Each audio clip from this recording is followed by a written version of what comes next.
Hello everyone. आज हम जो क्लास 6 के एनसीईआरटी है उसका 6 चैप्टर स्टार्ट करेंगे जो हिस्ट्री के एनसीईआरटी है। और उसका 6 चैप्टर है नए प्रश्न और नए विचार।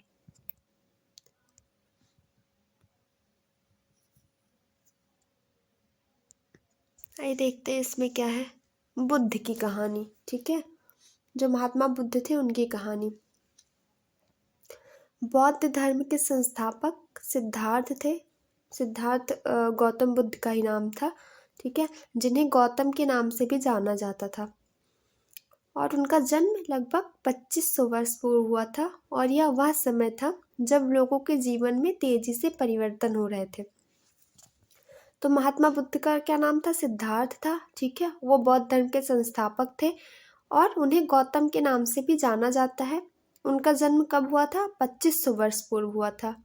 और यह वह समय था जब लोगों के लाइफ में बहुत सारे चेंजेस आ रहे थे, बहुत सारे, और ये चेंजेस बहुत तेजी से हो रहे थे। जैसा कि तुमने अध्याय 5 में पढ़ा, महाजनपदों के कुछ राजा इस समय बहुत शक्तिशाली हो गए थे। पिछले चैप्टर में हमने महाजनपदों के बारे में पढ़ा है ना। तो जो महाजनपद थे, उनके कुछ शासक जो थे वो बहुत शक्तिशाली हो गए थे। हजारों सालों के बाद फिर से नगर उभर रहे थे। गांवों के जीवन में भी बदलाव आ रहा था। बहुत से विचारक इन परिवर्तनों को समझने का प्रयास कर रहे थे। वो जीवन के सच्चे अर्थ को भी जानना चाह रहे थे। बुद्ध क्षत्रिय थे, ठीक है। बुद्ध क्या थे? क्षत्रिय थे तथा शाक्य नामक छोटे से गढ़ से संबंधित थे। युवावस्था में ही ज्ञान की खोज में उन्होंने घर के सुखों को छोड़ दिया। अनेक वर्षों तक वह भ्रमण करते रहे तथा अन्य विचारकों से मिलकर चर्चा करते रहे। अंततः ज्ञान प्राप्ति के लिए उन्होंने स्वयं ही रास्ता ढूंढने का निश्चय किया। इसके लिए उन्होंने बोध गया बिहार में एक पीपल के नीचे कई दिनों तक तपस्या की। अंततः उन्हें ज्ञान प्राप्त हुआ। इसके बाद से वे बुद्ध के रूप में जाने गए। यहाँ से वे वाराणसी के निकट स्थित सारनाथ गए, जहाँ उन्होंने पहली बार उपदेश दिया।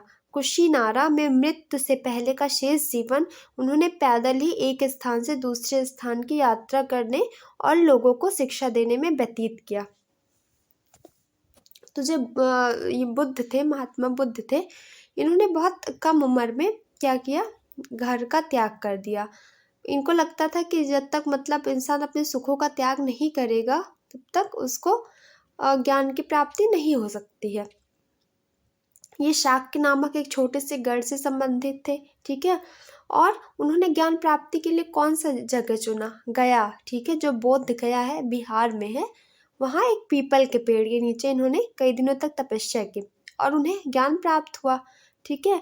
और उसके बाद यहाँ से वे बुद्ध के रूप में जाने गए। अभी तक तो वो गौतम थे इससे पहले, ठीक है।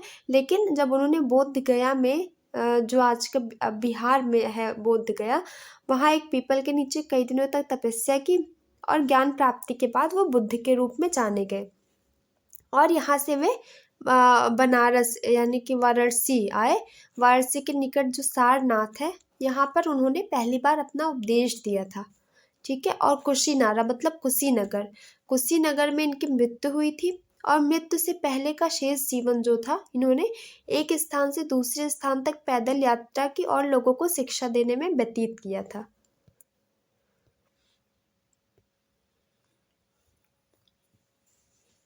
बुद्ध ने शिक्षा दी कि यह जीवन कष्टों और दुखों से भरा हुआ है और ऐसा हमारी इच्छा और लालसाओं जो हमेशा पूरी नहीं हो सकती के कारण होता है। कभी कभी हम जो चाहते हैं वह प्राप्त कर लेने के बाद भी संतुष्ट नहीं होते एवं और अधिक वस्तुओं को पाने की इच्छा रखते हैं। बुद्ध ने इस लिप्सा को यानी कि इस लिप्सा को तृष्णा कहा है। बुद्ध ने शिक्षा दी कि आत्म संयम अपनाकर हम ऐसी लालसा से मुक्ति पा सकते हैं।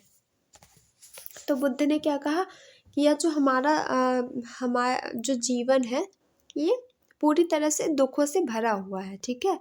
और ये दुख का कारण क्या होती है? हमारी इच्छा होती है। तो अगर मतलब हमें अपने जैसे दुखों को दूर करना है तो अपनी इच्छाओं पे हमको काबू करना होगा, उन पे कंट्रोल करना होगा, ठीक है। और हम जितना पा लेते हैं हम उससे अधिक पाने की इच्छा रखते हैं। और बुद्ध ने इसको क्या कहा है, तृष्णा कहा है। और बुद्ध ने शिक्षा दी है कि आत्म संयम अपनाकर, मतलब सेल्फ कंट्रोल अपनाकर हम ऐसी लालसा से मुक्ति पा सकते हैं। उन्होंने लोगों को दयालु होने तथा मनुष्यों के साथ साथ जानवरों के जीवन का भी आदर करने की शिक्षा दी। वे मानते थे कि हमारे कर्मों का परिणाम, चाहे वो अच्छे हो या बुरे, हमारे वर्तमान जीवन के साथ साथ बाद के जीवन को भी प्रभावित करते हैं। अब देखिए, यही हमको देखना है कि जो गौतम बुद्ध थे वो बाद के जीवन में भी विश्वास रखते थे, ठीक है, क्योंकि उन्होंने क्या कहा है कि हम जो अच्छे बुरे कर्म कर रहे हैं ये हमारे वर्तमान को तो बर्बाद ही करता है, लेकिन ये हमारे बाद के जीवन को भी इफेक्टिव करता है, ठीक है। बुद्ध ने अपनी शिक्षा सामान्य लोगों की प्राकृत भाषा में दी, मतलब स्थानीय भाषा। प्राकृत भाषा का मतलब स्थानीय भाषा होता है। तो इसलिए इनकी शिक्षा बहुत ज़्यादा लोकप्रिय हुई थी, क्योंकि सबको समझ में आ जाती थी, ठीक है। तो इन्होंने अपनी जो शिक्षा थी वो सामान्य लोगों की प्राकृत भाषा में दी, इससे सामान्य लोग भी इनके संदेशों को समझ सके। और बुद्ध ने कहा कि लोग शिक्षा को केवल इसलिए नहीं स्वीकार करें कि वह उनका उपदेश है, मतलब उनका कहना था कि लोग इसलिए ना सुने कि ये गौतम बुद्ध का उपदेश है इसलिए उसको एक्सेप्ट ना करें, बल्कि वो अपने दिमाग से या स्वयं के विवेक से उसको मापे और आओ देखें उन्होंने ऐसा किस प्रकार किया। ये किस्सा गोमती की कहानी ये हम लोग ने सुनी होगी। यह बुद्ध के विषय में एक प्रसिद्ध कहानी है। एक समय की बात है, किस्सा गोमती नामक एक स्त्री का पुत्र मर गया। इस बात से वह इतनी दुखी हुई कि अपने बच्चे को गोद में लिए नगर की सड़कों पर घूम घूम कर लोगों से प्रार्थना करने लगी कि कोई उसके पुत्र को जीवित कर दे। एक भला व्यक्ति उसे बुद्ध के पास ले गया। बुद्ध ने कहा, मुझे एक मुट्ठी सरसों के बीज ला कर दो, मैं तुम्हारे पुत्र को जीवित कर दूंगा। किस्सा गोमती बहुत प्रसन्न हुई, पर वह जैसे ही बीज लाने के लिए जाने लगी तभी बुद्ध ने उसे रोका और कहा, ये बीज एक ऐसे घर से मांग कर लाओ जहाँ किसी की मृत्यु न हुई हो। किस्सा गोमती एक दरवाजे से दूसरे दरवाजे गई, लेकिन वह जहाँ भी गई उसने पाया कि हर घर में किसी न किसी के माता पिता बहन भाई बच्चे दादा दादी की मृत्यु हुई थी। अब देखते उपनिषद। जिस समय बुद्ध उपदेश दे रहे थे उसी समय या उससे भी थोड़ा पहले दूसरे अन्य चिंतक भी कठिन प्रश्नों का उत्तर ढूंढने का प्रयास कर रहे थे। तो जब गौतम बुद्ध का समय था, मतलब जब वो उपदेश दे रहे थे जगह जगह जाकर, तो उस समय बहुत सारे लोग थे जो ज्ञान की खोज में लगे हुए थे और कुछ जो कठिन प्रश्न थे उनका उत्तर ढूंढने की कोशिश कर रहे थे। और ये प्रश्न क्या थे, जो लोगों की जिज्ञासाएं थी उस समय कि उनमें से कुछ जो थे वो मृत्यु के बाद के जीवन के बारे में जानना चाहते थे, जबकि कई लोग यज्ञों की उपयोगिता के बारे में जानने को उत्सुक थे। इसमें से अधिकांश चिंतकों का यह मानना था कि विश्व में ऐसा कुछ तो ऐसा है जो कि स्थायी है और वह मृत्यु के बाद भी बचा रहता है। उन्होंने इसका वर्णन आत्मा तथा ब्रह्मा अर्थात सार्वभौम आत्मा के रूप में किया है। वो मानते थे कि अंततः आत्मा तथा ब्रह्मा एक ही है। ऐसे कई विचारों का संकलन उपनिषदों में हुआ है। उपनिषद उत्तर वैदिक ग्रंथों का हिस्सा थे। अब उत्तर वैदिक ग्रंथ क्या होते हैं, जो ऋग्वेद के बाद में लिखे गए, ठीक है, उन्हें उत्तर वैदिक कहते हैं। और जैसे कि ऐसे बहुत सारे उपनिषद हुए, तो जो उपनिषद थे वो उत्तर वैदिक ग्रंथों का हिस्सा थे। उपनिषद का शाब्दिक अर्थ है गुरु के समीप बैठना। तो इन ग्रंथों में क्या होता था, जो अध्यापकों और विद्यार्थियों के बीच जो बातचीत का संकलन किया गया है, प्रायः ये विचार सामान्य भाषा में या सामान्य वार्तालाप के रूप में प्रस्तुत किए गए हैं।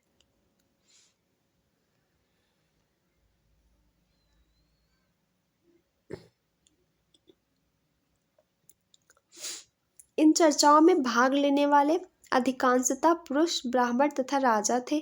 कभी कभी गार्गी जैसे स्त्री विचारकों का भी उल्लेख मिलता है। विद्वता के लिए प्रसिद्ध गार्गी राज दरबारों में होने वाले वाद विवाद में भाग लिया करती थी। निर्धन व्यक्ति इस तरह के वाद विवाद में बहुत ही कम हिस्सा लेते थे। इस प्रकार का एक प्रसिद्ध अपवाद सत्यकाम जबाल का है। सत्यकाम जबाल का नाम उनकी दासी माँ के नाम पर पड़ा। सत्यकाम के मन में सत्य जानने की तीव्र जिज्ञासा उत्पन्न हुई। गौतम नामक एक ब्राह्मण ने उन्हें अपने विद्यार्थी के रूप में स्वीकार किया और अपने समय के सर्वाधिक प्रसिद्ध विचारकों में से एक बन गए। उपनिषदों के कई विचारों का विकास बाद में प्रसिद्ध विचारक शंकराचार्य के द्वारा किया गया।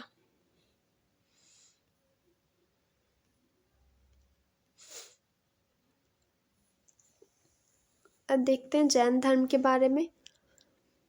इसी युग में जब गौतम बुद्ध का समय चल रहा था, जब वो जगह जगह जाकर अपने उपदेश दे रहे थे, उसी समय में 2500 वर्ष पूर्व जैन धर्म के 24वें तथा अंतिम तीर्थकर वर्धमान महावीर, ठीक है, तो महावीर जो जैन धर्म के 24वें तथा अंतिम तीर्थकर थे, उन्होंने भी अपने विचारों का प्रसार किया, ठीक है।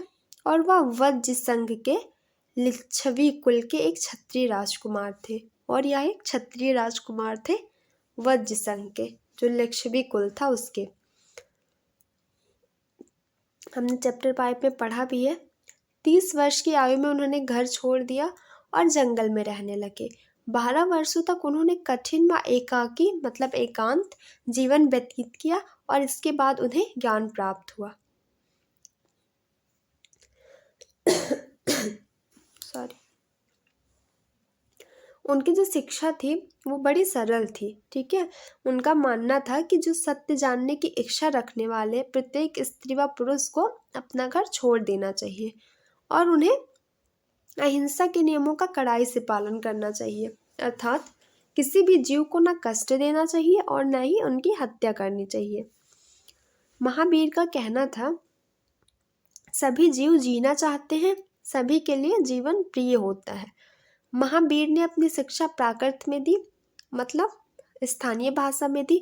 यही कारण था कि साधारण जन भी उनके तथा उनके अनुयायियों, मतलब जो उनके शिष्य थे, की शिक्षाओं को समझ सके। देश के अलग अलग हिस्सों में प्राकृत के अलग अलग रूप प्रचलित थे। प्रचलन क्षेत्र के आधार पर ही उनके अलग अलग नाम थे। जैसे मगध में बोली जाने वाली प्राकृत मागधी कहलाती थी।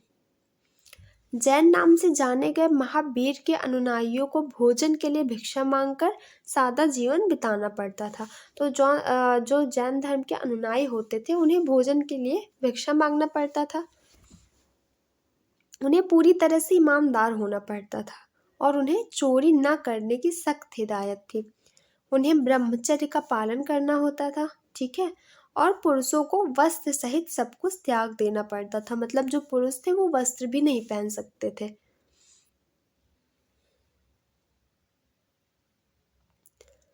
अधिकांश व्यक्तियों के लिए ऐसे कड़े नियमों का पालन करना बहुत कठिन था। फिर भी हजारों व्यक्तियों ने इस नई जीवन शैली को जानने और सीखने के लिए अपने घरों को छोड़ दिया।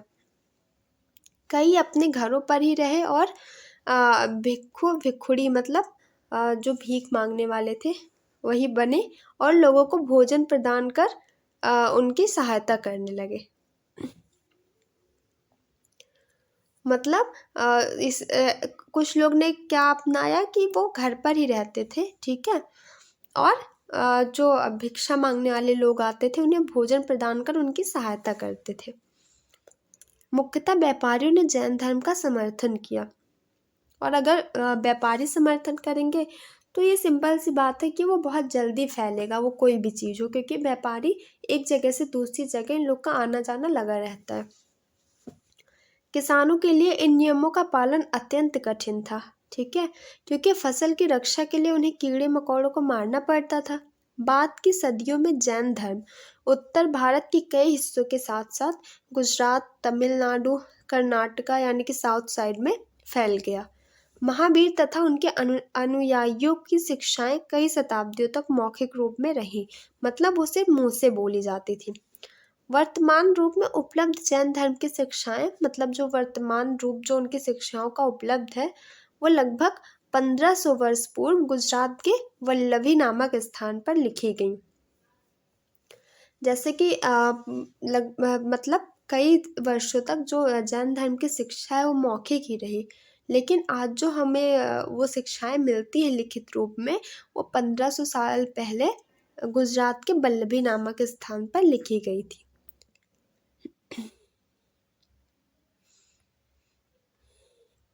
अब संघ देखते हैं। महावीर तथा बुद्ध दोनों का ही मानना था कि घर का त्याग करने पर ही सच्चे ज्ञान की प्राप्ति हो सकती है। ऐसे लोगों के लिए उन्होंने संघ नामक संगठन बनाया, जहां घर का त्याग करने वाले लोग एक साथ रह सके।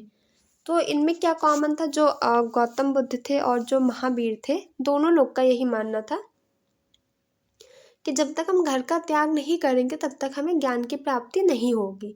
ठीक है, तो ऐसे लोगों के लिए उन्हें क्या किया? संघ नामक संगठन बनाया, जहाँ सभी लोग एक साथ रह सके जो घर का त्याग करके आए। ठीक है, और संघ में रहने वाले बौद्ध भिक्षुओं के लिए बनाए गए नियम विनय पिटक नामक ग्रंथ में मिलते हैं।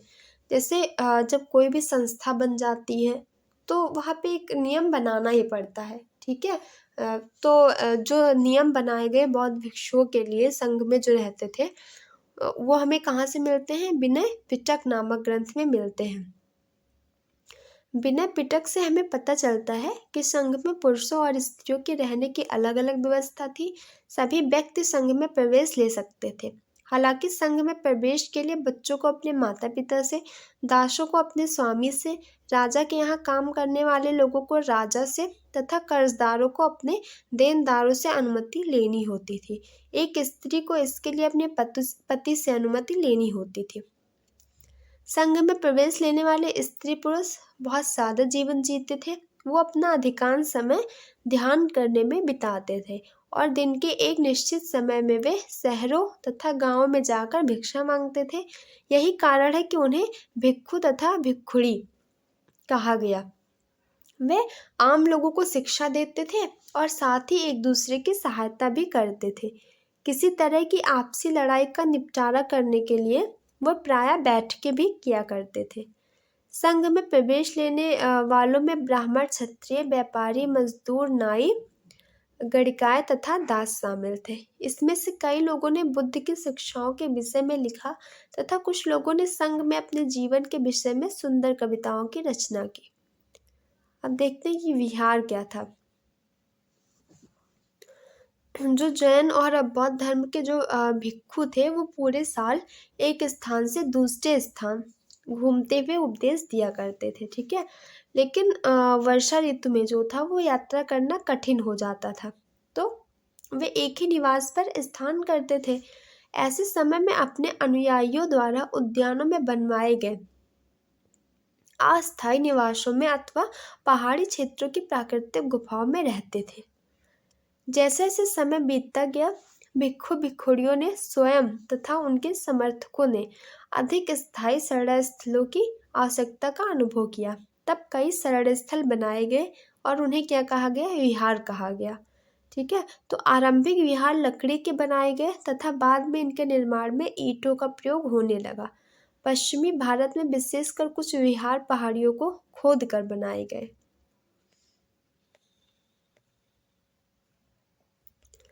प्राय किसी धनी व्यापारी, राजा अथवा भूस्वामी द्वारा दान में दी गई भूमि पर विहार का निर्माण होता था। स्थानीय व्यक्ति भिक्षु भिक्षुणियों के लिए भोजन, वस्त्र तथा दवाइयाँ लेकर आते थे, जिसके बदले में ये भिक्षु और भिक्षुणी लोगों को शिक्षा देते थे। आगे आने वाली शताब्दियों में बौद्ध धर्म उपमहाद्वीप के विभिन्न हिस्सों के साथ साथ बाहरी क्षेत्रों में भी फैल गया, और इसके बारे में हम चैप्टर 9 में पढ़ेंगे।